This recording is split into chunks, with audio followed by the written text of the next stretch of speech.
This is Macro Analytics, delivering frank conversations on global macroeconomics and market analysis outside the mainstream, featuring discussions and debates between Gordon T. Long, publisher and editor of GordonTLong.com, and his guests. The content of this discussion is strictly the opinion of the participants. It is in no way a solicitation for business, nor is it to be considered investment advice of any sort. Always consult a registered investment advisor before making any investment decision. These discussions are extremely hard-hitting and terribly frank, and parental discretion is advised. Now, on to the show. Good morning. I'm Gord Long with GordonTLong.com, and I have with me again this morning Charles Hugh Smith, well-recognized writer on the web, who is the publisher of the website of2minds.com. Good morning, Charles, and welcome back to our second session this week. Good morning, Gordon. Thank you very much. I really enjoyed our discussion here on statism, and today I have a slide up that shows our roadmap on what we've been talking about and what we'll continue to talk about. But today we're going to talk down in the left-hand corner on central planning. I need to position that, if I could, Charles. That grid I have shown in a larger grid here up in the right-hand corner. And this grid is really part of 2012 thesis paper, Financial Repression, which is available free on download from our site, GordonTLong.com. The grid is showing how we're moving on various quadrants here, from simplicity and complexity, from lack of transparency to collectivism, from an individual to groups. And in this evolution, we're moving, as we can see, up to large corporations, whether it's statism or just large government, but where things get larger and larger, and there's reasons for it. But in the middle here, there's a cycle that we go through, and I'm labeled a big circle as centralized planning, and a lot of the items I'm showing, recognizing, are all new emerging entities. They're NAFTA, which are free trade areas, free trade zones. There's things like the Shanghai Cooperative that are not so much free trade as trying to create standards within groups. All of these are organizations that are trying to allow themselves to have an advantage, or maybe to make sure that the playing field is flat. What they're trying to do is they're trying to have more centralized planning. And what's driving it, and this is one of the things I'm exploring with John Rubino right now, is global imbalances. We have this tremendous imbalance around the world of developed countries to emerging economies. We call it labor arbitrage, where there's such differentials in standards of living and labor rates, and we all know the story that goes behind this. But we're trying to explore, and we're mapping out how there's a natural migration from having these global imbalances of why it'll drive central planning. But today, what we're going to talk about is really this central planning and where we're at and how it leads in our, as we've talked about before, crony capitalism. A little long-winded there, Charles, but I wanted to make sure that our listeners have some sort of roadmap or understanding of the subjects we're talking about, why we're talking about, and how they fit together, because they do. They very much fit together. Very, very well said, Gordon, because it is important for us to understand central planning and why centralization has failed. We have to understand why there are pressures toward central planning. And as you say, to address the imbalances, the central states and the bureaucratic mindset and the corporatocracy mindset, they all see the answer as central planning. The force against central planning is basically the internet and the web and what we would call self-organizing systems or decentralized self-organizing systems, where there's rules that make sure the playing field is level, but the activity on the field results from the interplay of millions of different forces. It's not forced down everybody's throats via central planning. We learned from Russia that centralized planning doesn't work. I mean, it was as clear as a bell, and so it has always failed. But on the other hand, you need to establish rules and order and structure, and you can't have that without some sort of centralization of agreement. But there's a difference between centralizing control and centralizing agreements and understandings of what the rules are going to be. And we confuse the two. I think what you just said drives right to the heart of why the Eurozone centralization project has failed, is that we can see that part of the Eurozone the purpose was to make it easier to move capital and labor between these disparate nations. And that, of course, it was a good thing. In other words, liberalizing the rules where people could move across national lines to get a job that served their needs better, that they could produce more wealth and then move their money between nations to maximize their return. This was creating a better and more level playing field across all of Europe. And that part of the Eurozone has succeeded, I think. But the part that's trying to force something down everybody's throat was the euro as a single currency, and the freedom that was allowed these huge major banks to create credit bubbles within various nations, such as Spain and Ireland, that had their own housing bubbles. And so, as you say, the part of the Eurozone worked in terms of creating a productive level playing field, and part of it was just something that was imposed upon disparate nations, and that was the euro currency, and that has failed. And I think my point here is that centralization, and a lot of people talk about the New World Order, and they're afraid of it, and they feel that that's the master plan of the powers that be. And my point here is, there is a force working against central planning and against the New World Order, and it's called the Internet. And that represents the forces of innovation and destructive innovation and self-organization. So from the point of view of the Internet, central authority is like a tax on the entire economy. It's unproductive, it creates malinvestment, and leads to crony capitalism. And centralization back in the industrialization era of the late 19th century created a lot of benefits. In other words, Ford's huge plant at River Rouge, I believe the name of the factory was. It was an integrated supply chain where he made the steel, and the steel was processed and delivered right down the same factory floor to the machining of the parts of the car, and the car was assembled, and the completed car rolled off the line. So that kind of centralization of industrial processes did pay dividends. But when you try to bring that to the government, it ends up inhibiting growth and progress, and that's the ultimate lesson of the Eurozone failing. Centralization can work where there's limited resources. So by bringing limited resources and talent together, centralizing them, you can then create something. But our world is now, it's not that we have these limitations. The Internet is a beautiful example of why centralized planning doesn't work. Or centralized control, maybe is a better way of saying it. The Internet was never planned. The Internet there was no big master plan to lay out the Internet. But look what happened. And what it was there were some very simple rules that were created, and they basically took the Unix root tree and allowed some very other areas, just standards. And they were open standards. They weren't something proprietary, and people latched onto them, and it just kept feeding on itself, and it picked up and got faster and faster and faster. And were more opportunities that people saw because it was such a massive need, because it changed the productivity, but it changed work forever. And as one of the destructive Schumpeter's creative destruction that we're going through, as the Internet's massively changed the world's definition of work. But the point is that it was never planned, and look what it did. But because there was some standards that everybody could work around, or work around to even create new standards that were open and people could tie in. Wikipedia is a good example with being able to create an encyclopedia that basically put the encyclopedia, for those who recall this, Encyclopedia Britannica, out of business. So the networking is the right role, but unfortunately the implementation of centralization to create these standards gets us in a knot. And therefore we relinquish control and we relinquish power to those who are going to theoretically deliver those structures.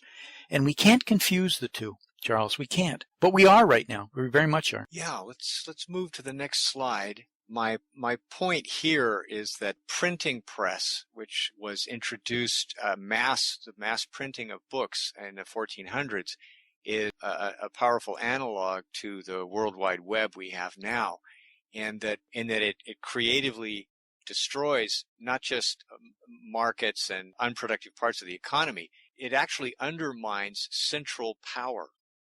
And the Holy Roman Empire realized the threat that would result from the average citizen being able to read the Bible in their own native language. And so the printing the Bible was a crime, and people were burned at the stake for this. But despite this tremendous oppression, as we all know, book printing continued, and people learned to read, and that generated a tremendous growth in freedom and prosperity. And I think that's the future that the web is bringing. It's not just destroying old business models; it's destroying centralized, planning and centralized control, and that's a positive. What the web has done, Gordon, is it's created an impossible double bind for neo-feudal and highly centralized governments everywhere. If they limit access to the web, then their economies cannot possibly grow. And so then that ends up impoverishing their people, who then overthrow their failed elites. But if these highly centralized governments allow widespread access to the web, then the populace tastes freedom and enterprise, and they realize that their centralized controlling elites are burdensome hindrances to the liberty and prosperity that they've now tasted. And of course, the chief example of this, you could look at Egypt or Syria, but you can look at China as perhaps the largest example, where they have the so-called Great Firewall of China, which is staffed with tens of thousands of people trying to monitor and control and censor the web in China. And some people think that's going to succeed. I would say that it's not going to succeed. The government has already lost control of their people's mind and access to knowledge and information, and that will undermine the central control in China, whether they like it or not. I think that we can look at the Soviet Union as an example of what happens when you try to suppress the free flow of information, which is really what the web is about. And the Soviet authorities recognized the danger of computers early on, and so access to computers was extremely limited. And a lot of their top scientists, physicists, and mathematicians were given only pencil and paper, and they were still, doing calculations with chalk and chalkboards, while the U.S. was like making leaps and bounds in the accessibility of information and network computing. And a lot of people talk about why did the USSR collapse, and you can talk about politics and Gorbachev and perestroika and many other factors, but I think ultimately their economy was denied access to transformative technologies, and they generated insufficient surplus to support their gigantic military and space machinery, and they just imploded because they fell behind. Their productivity was so far behind, they were no longer competitive in the free world. And so they could no longer exist and maintain a military machine that it needed to maintain for its even internal control, and it was only doomed. And I'm terribly frightened that we in the United States are on the same path right now. That is a potential problem, Gordon, and this slide talks a little bit about that. Is when you leave planning your entire economy and society to central bureaucrats, they are frozen. Their freedom of movement is extremely limited, because no matter what kind of change they make, they're going to step on somebody's toes, some vested interest or fiefdom or favored elite, whether it's public unions or a corporatocracy or a cartel. And so they're frozen in place. They can't move except in tiny little steps. And so as the economy depends more and more on rapid free innovation, the government central planning falls farther and farther behind. And so the way I would phrase it is that the government is increasing its regulation of the buggy whip industry, referring back to the 1890s. And meanwhile, the real economy is like the auto industry in the early 1900s. It's exploding. And basically the government's trying to control the buggy whip industry. And in fact, the government itself is the buggy whip industry. That it is the social innovations of the web are leapfrogging over so much of what the government does and the way the government works and the entire edifice of central planning. It's just being bypassed by the real economy. And if we try to rein in the real economy and bring it back to the buggy whip era by government central planning, then we've stifled the economy. We create stagnation, poverty, and social unrest. And so the point about the buggy whip and the auto industry is what works faster, better, and cheaper will be quickly adopted by everyone with access to it. And that, of course, is the answer of the internet. Once people have access to the internet, they will not let go of it. They will resist government attempts to censor them, to cut the web off, and they'll work around whatever the government tries to do to throw up barriers to their access to the internet, because it's just so much better, faster, and cheaper than the technologies and information that was available before. So any kind of state control ends up impoverishing the nation because it's holding it back from rapid, continual innovation that's required to prosper in today's world. And so we have a real choice here, I think, Gordon, is that centralized planning leads to too big to fail banks. It leads to 6 media companies controlling 90% of the media in the U.S. It leads to a handful of healthcare and pharmaceutical companies profiting from our bloated healthcare system. It's creating barriers and like hidden taxes that are holding us back from the rapid continual innovation we need to prosper. Because if you cannot innovate and you cannot innovate fast enough, then we end up with poverty. We fall behind. Charles, we all hear too big to fail. And I think the subtlety in it, it's really things become too big to exist. And I'm not trying to play on words. It's a real big difference here. And it's into why we have centralization and why centralization fails and centralized planning. Though there's requirements for standards, agreements, and consensus across a large group. When you get larger structures with more and more complexity, you can't get consensus. And the reason you can't get consensus, and Washington's no better example than that today with what we call gridlock, is because you get so many factions or a high degree of polarization starts to take place. And so, for example, in Washington, how many times do you hear now where people used to put their politics aside and they would vote what's right for America? That doesn't happen now. They just can't even agree on what's right for America because there's so many different groups. So this is what happens when complexity and size and scope gets too large in a government, ever mind in a corporation. So it needs to be smaller and less complex so that things can get done. And it's worked in many cases.